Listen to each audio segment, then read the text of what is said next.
Nancy at sa atong bagong asawa, si Sir Saragosa at si Ma'am Eileen.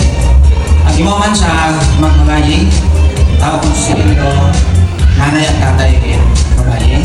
Gusto namin makilala ko din yan, tingnan ko ato. Diba? Kasi, kung dito may indog, ma'am, unagang, ma'am. Dahil dayang tatay lalaki ay kilala ko. Sa magbagayi at sa mga bisita ngayon ay makaroon, nakita nato ng atong kilala pasto ngayon makaroon ay may dayag na hapon katong lampas na sa Tradlaw. Bilang katawid sa giling na payo sa bagong mag-asawa ng among karon.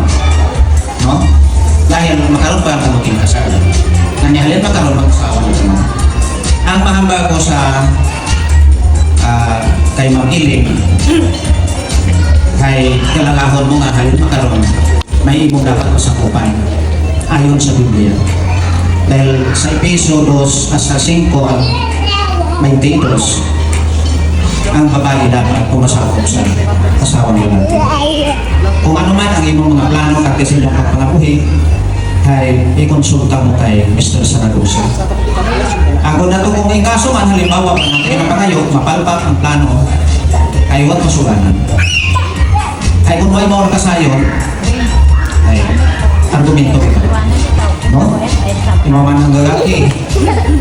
Dapat kung may imong plano nga sinimo ay mayat, makapamuwat sino ang pagpanabuhi, istoryahan ninyong daiwang, ako na ito ay mapagod. No? Ang imaman, bilang mag-asawa ka mo, ayaw ninyo mag-isipan nga awa ka mo problema. Dahil may kasabihan na ang tao nga may problema ay abnormal.